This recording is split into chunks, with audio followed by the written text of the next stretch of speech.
ভারতের সাবেক প্রধানমন্ত্রী মনমোহন সিংহের মৃত্যুতে 7 দিনের জাতীয় শোক ঘোষণা করেছে ভারতীয় সরকার।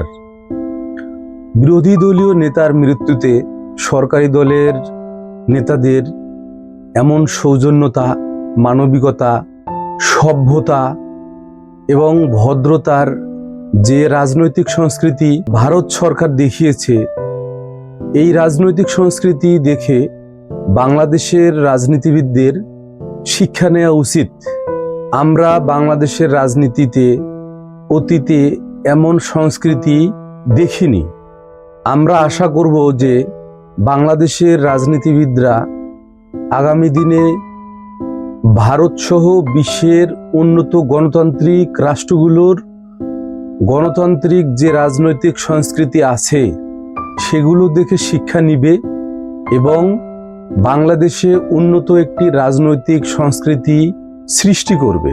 যদিও বাংলাদেশের মানুষ অতীতে বিভিন্ন রাজনৈতিক সংকটোত্তর সময়ে বুক ভরা আশা বেঁধেছিল যে আগামীতে হয়তো বাংলাদেশের রাজনৈতিক সংস্কৃতির অনেক উন্নয়ন ঘটবে, কিন্তু বাংলাদেশের মানুষ বারবারই আশাহত হয়েছে।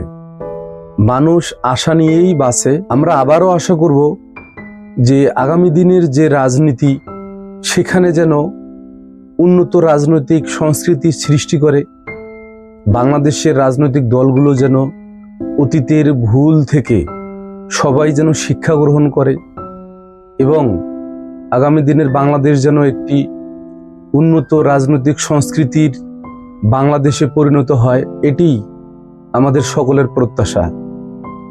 বাংলাদেশের জন্য শুভকামনা, বাংলাদেশের সকল মানুষের জন্য শুভকামনা। বাংলাদেশে একদিন এগিয়ে যাবে ইনশাআল্লাহ।